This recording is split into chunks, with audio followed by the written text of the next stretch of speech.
সন্তানেরা যাতে লেখাপড়ার জন্য সুন্দর শিক্ষা প্রতিষ্ঠান পায়। আমরা চেয়েছি আমাদের যারা অসুস্থ হয়ে যাবে রোগীরা, তারা যেন তাদের চিকিৎসার জন্য একটি সুন্দর ব্যবস্থাপনা পায়। আমরা চেয়েছি যারা ব্যবসায়ী, তারা যেন কোনো প্রকার চাঁদা কিংবা অন্যান্য প্রকার কোনো রকমের খারাপ কিছু অসুবিধা ব্যতি রেখে শান্তিতে নিশ্চিন্তে তারা ব্যবসা পরিচালনা করুক। আমরা চেয়েছি আমাদের সন্তানেরা তারা প্রতিষ্ঠানে নিরাপদে যাক, সেটা পৌঁছে দেবো ইনশাআল্লাহ। সম্মানিত ভাই এবং বন্ধুরা, আসুন আমরা আমাদেরকে যে প্রতিশ্রুতি আপনাদেরকে দিচ্ছি, আপনারা আমাদের উপর আস্থা রাখুন, আমাদের চরিত্র নিয়ে আপনারা গবেষণা করুন। অন দ্য আদার হ্যান্ড, অন্যান্য প্রার্থী যারা আছে তাদের কর্মকাণ্ডগুলো আপনারা অবজার্ভ করুন। করার চেয়ে এসেছি যে অধিকারগুলোর কথা আমরা বলছি, এই অধিকারগুলোকে আমরা ফিরে পেয়েছি?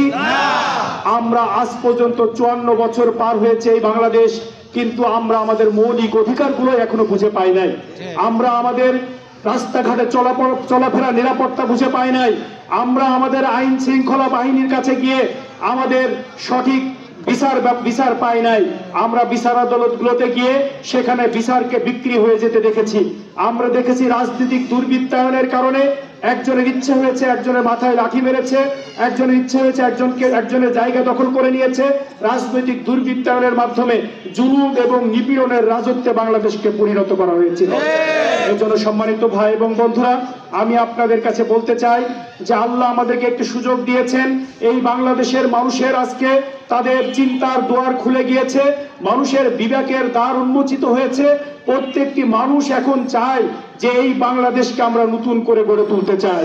প্রত্যেকটি মানুষ চায়, একেবারে মন্ত্রী থেকে শুরু করে ইউনিয়ন পরিষদের একজন মেম্বার পর্যন্ত, আর আমলা থেকে শুরু করে সকল পর্যায়ের মানুষেরা তারা যেন জবাবদিহিতার মধ্যে আসে। আমরা বাংলাদেশ জামাত ইসলামী এই জবাবদিহিতার বাংলাদেশ গড়ে তুলতে চাই। এই জন্য সম্মানিত ভাইয়েরা, যদি জবাবদিহিতা নিশ্চিত করা যায়, তাহলে কোন মন্ত্রী এমপি তার ভাগ্যের পরিবর্তনের জন্য জনগণের কাছে প্রতিশ্রুতি দিয়ে, জনগণের ভাগ্যের পরিবর্তনের প্রতিশ্রুতি দিয়ে তার নিজের ভাগ্যের পরিবর্তন নিয়ে আর ব্যস্ত হবে না। যদি মানুষের জবাবদিহিতা নিশ্চিত করা যায়, তাহলে দেশের সম্পদ লুণ্ঠন করে বিদেশে আর বেগম পাড়া গড়ে তুলবে না। যদি মানুষের সকল পর্যায়ে জবাবদিহিতা নিশ্চিত করা যায়, কোন রাজনৈতিক নেতা কোন মানুষের উপরে জুলুম নিপীড়ন চালাতে পারবে না।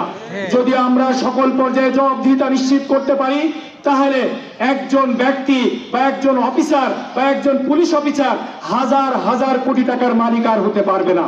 এজন্য সম্মানিত ভাই এবং বন্ধুরা, আমরা মনে করি আমার এই প্রিয় মাতৃভূমি বাংলাদেশে যে পরিমাণ সম্পদ রয়েছে, যে পরিমাণ প্রাকৃতিক সম্পদ রয়েছে, আমাদের 18 কোটি মানুষের 36 কোটি হাত রয়েছে, আমাদের বিদেশি প্রায় 1 কোটির উপরে আমাদের জনশক্তি যারা কর্মরত রয়েছে, তারা মাথার ঘাম পায়ে ফেলে যেভাবে দেশে রেমিটেন্স পাঠায়, সেই রেমিটেন্সকে যদি সঠিক ব্যবহার করতে পারি, আমরা দেশের সম্পদের সুষ্ঠু ব্যবহার করতে পারি, সকল ব্যবস্থাপনাগুলোকে সুন্দরভাবে আমরা ফাংশনিং করতে পারি, তাহলে আমরা বিশ্বাস করি এই বাংলাদেশ উন্নত বাংলাদেশ হতে 10 থেকে 20 বছর অপেক্ষা করা লাগবে না, 5 বছরেই তার সিমটম আমরা দেখতে পাবো ইনশাআল্লাহ। এজন্য সম্মানিত ভাইয়েরা, আসুন আমরা সকলকে দেখেছি একটিবার মানুষের অধিকার নিশ্চিত করার জন্য, মানুষের ভোটাধিকার নিশ্চিত করার জন্য, মানুষের মৌলিক অধিকার নিশ্চিত করার জন্য আসুন আমরা আমাদের সকলকে নিয়ে আমরা একটি সুন্দর বাংলাদেশ বিনির্মাণ করি। আমরা আমাদের ভোটের অধিকার আদায় করে নিই, আমরা সকল পর্যায়ের জবাবদিহিতা নিশ্চিত করি। সে নেতা যেই হোক, তাকে যেন আমরা রাস্তায় দাঁড় করিয়ে তার দুর্নীতির জবাবদিহিতা নিতে পারি। এই বাংলাদেশ আমাদেরকে গড়ে তুলতে হবে। সম্মানিত ভাইয়েরা, বাংলাদেশ জামাত ইসলামী এই জবাবদিহিতা করার জন্য আমাদেরকে প্রস্তুত করে দিয়েছে।